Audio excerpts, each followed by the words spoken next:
on to the next. It was a hard-fought game, which I think every game in this league is that. I think it's a league where there's no upsets, so to speak. I hate when I see that term used. Somebody was upset. This league's that good. I think 12 teams in the top 40 in terms of net, and that speaks volumes to players and coaches. Northwestern was terrific. They made shots. Barron was spectacular. I've spoke ad nauseum, I guess, with my team and about my love for the Spencer kid. I thought he was terrific in terms of his competitive spirit. And yet I thought we made shots. It was our highest offensive efficiency rated game in Big Ten play. We were about 1.28, which was good. Our execution against the zone was very good. We had a few possessions, which we drug a little deep in the clock, but all in all, it was great to see Trent get going. I made plays down the stretch. I thought Georgie was spectacular in the first half in terms of stressing their zone, and now we got to go on the road and in one of the most hostile places in the Big Ten, and a team that's playing exceptionally well at home, and try to find a way. Brad, what's the dynamic of being planning for a team will shoot better than they did when they were here, and that you just saw recently? Well, the positive is it's fresh on our guys' minds. I mean, they remember the actions and the players. It's not like you see them in early January and you don't see them again until the first part of March. It's been a quick turn. They've had two really good games. Obviously beating Michigan State handily at home. They lost a tough one, the game they played awfully well in at Michigan. And then they fought from behind. I think they were down 28-10 at Maryland on Saturday. But we know this is a team that has just wild swings in terms of their home and away. They're shooting the cover off of at home. They average almost 10 threes at home. And you've got to do a good job of taking that away. They rebound better at home. And then teams are only scoring 55, 56 points a game against them in Mackey. So they play with a different energy there. And we've got to be 10, 15, 20% better than we were here on that side of the court. In your experience, when you play a team that close together, do they throw different wrinkles at you, or is it just kind of doing what you do? Well, they're doing some things differently. They've made a few changes in terms of, we've seen a huge jump in Williams' impact. In a big game at Michigan, I think he had 36. Michigan, he's averaging 20 plus since our game. So they're running a lot of actions through him. I think rightfully so. He's a terrific low post player. Harms was dinged up a little bit, and then we're seeing him do some things different. With a couple guys on the perimeter. Proctor's not maybe playing as much, and Hunter's been terrific. Hunter's mid-range game has been outstanding, and so they're playing better. They're playing better overall. You guys talked about how important it was to defend your home court. On the flip side of that, how important is it to kind of establish an ability to win on the road in this league as well? Well, I think there's 6 wins, maybe 7 wins. I have 6 wins out of all the games that have been played. It sounds great. It sounds like that's easy. Just go out and win on the road. And we've been very fortunate that we do have one of those nuggets already in the pocket, and we played well at Maryland. A game we had an opportunity to win, but it's every game singular, and it's a challenge, and it's toughness and defense and rebounding and all the things you have to do, and then you got to play well offensively, and you got to execute and not turn it over, and it's everything's magnified a little bit on the road, and we have to make sure we amplify our energy and our toughness to find a way to do that. How's finding a consistent rotation just kind of helped you guys in these last 3-4 games? Yeah, it's been huge. Role identification has been a big part of our growth, and everybody understanding what they're doing. We don't need guys to average 20 a night. We've got guys coming off the bench that are capable of scoring. They provide different things. We've got a great mix in our starting lineup, and so yeah, it's been a big part of us, finding some success in terms of 8-9 guys. Has that been something that's been tough to find in previous seasons here? Well, I think you always look for it. I don't think it's been. I think our productivity, I thought, was pretty good last year. Last year we were so young. Maybe I played guys shorter stints because of mistakes, because of youth. This year I've got a tendency to be able to leave them in a little longer. Man, I love what our bench is providing, and I love our energy. I love the leadership Dre gives us, and the different punch he has. And Kipper again has been a hard guard, being off the dribble, and then what he's done defensively, he's been exceptional. So I'm really comfortable with that, and probably as comfortable as I've been since we've been here. You have 5 guys in double figures against Northwestern. I mean, if you could draw it up, is that your preference? Every single night. Sign of a good team. I know it. I'm smart enough to know it's not going to happen like that. But yeah, that's it was efficient. Trent and Georgie in the first half were tremendous, and then Io in the second half, and Kofi just kind of maintained throughout, and then you get Allen didn't have one of his better nights, but you got the capability of him having a 20-point night. So yeah, I love the balance, and teams got to figure out what they're going to take away from us. Because Andres had to adjust some a little bit from the start of the year, where he came on so hot, and then teams started figuring out his little push off a little bit, fade away, and how has he adjusted? Well, I think it's been you always give the other team a little bit of credit for the scouting report and how they guard people and what they do, and so much of it's why it's a team sport. It's not just how they guard an individual; it's how a team guards certain actions and certain players, and you can find, you can go look at any Purdue film and see how teams guard Nogel Eastern, and who happens to be playing terrific right now. But so it's a team effort, but he's playing great. I mean, he shot 1 million balls last week. It was great to see him get rewarded making a couple threes, and he's a very good shooter. We don't want him to turn him down, and yet he's dynamic in pick and rolls as well. So he's been very, very good for us. Brad, is there a mental component? There's so few road wins in the Big Ten. To have one of those, is there a mental component to those guys that what's the real goal they can do? Or? Well, I think we talk about it. I think that's what we've been taking a lot of pride in trying to establish here, is a toughness and a mindset that you can go on the road and win. And every game's got its different issues and its different battles, but yeah, I mean, that's just like we talked about winning when we don't shoot the ball very well.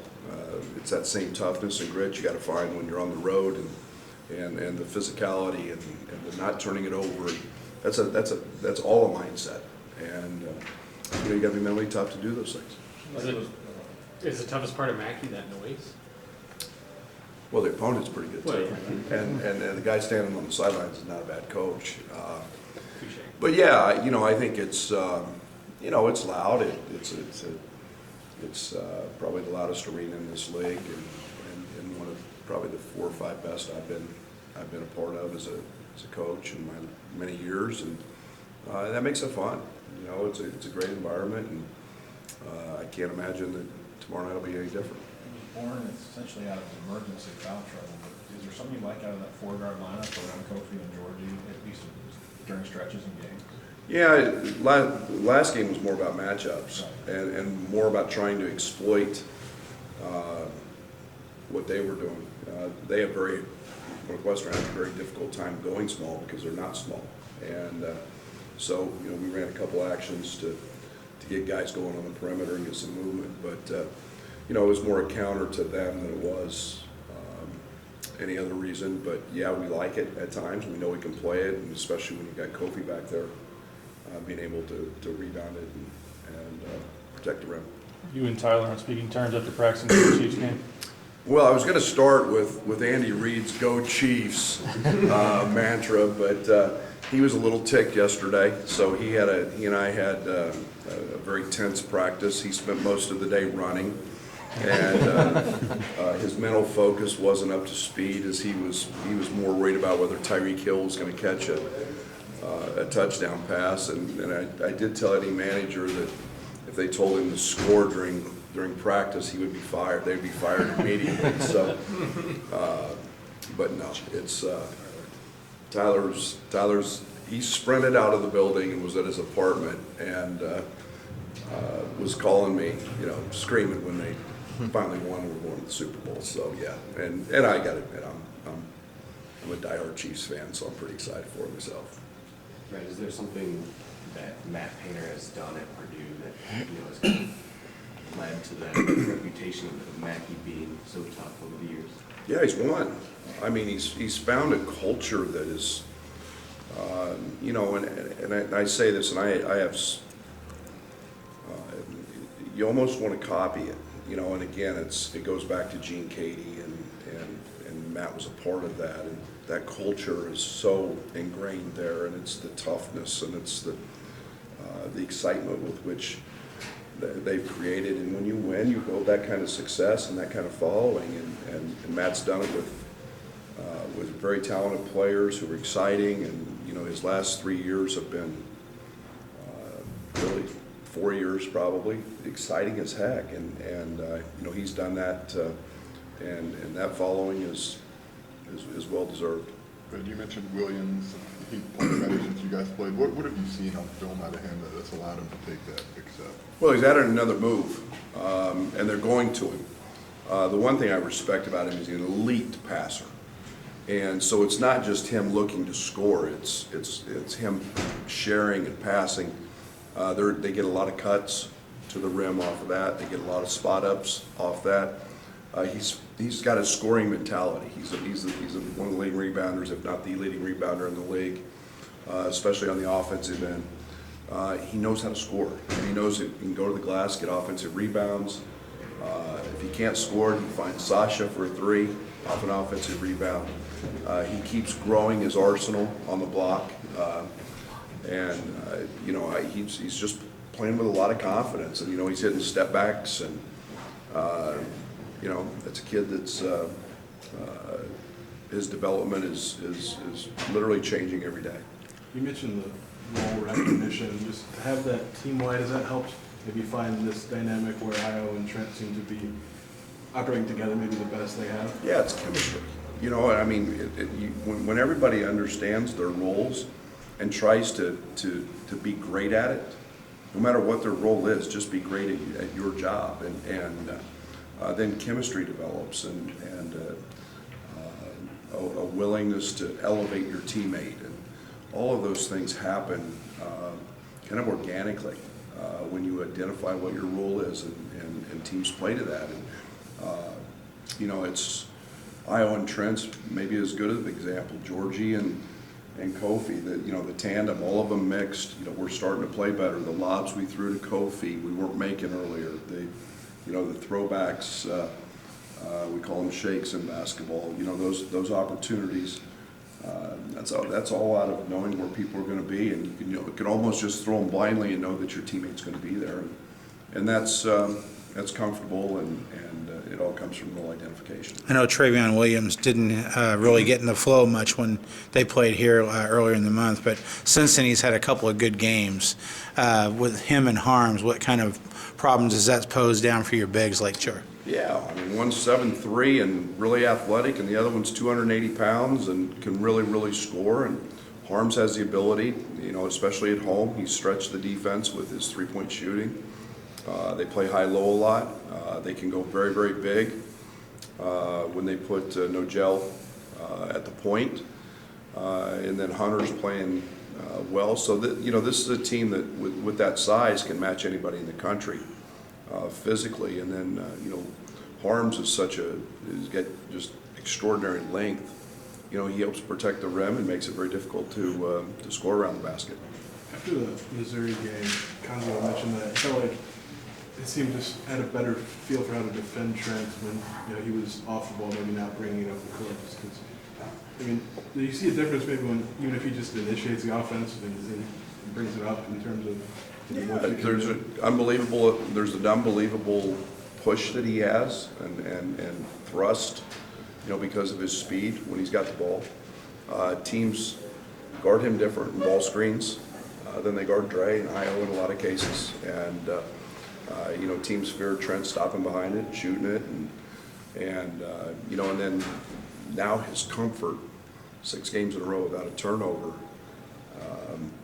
He's doing a great job of getting us into actions, getting us into our sets, getting us into our plays. He was instrumental in our zone offense and just making the right calls and getting us in plays. So, it's probably helped. Io's, elite speed, getting out running the wing has got him going. He comes off a lot of actions, without the ball where he's moving, and that plays to his strength as well. Have you ever seen a run in 6 games with no turnovers for a guy that has the ball so much in his hand?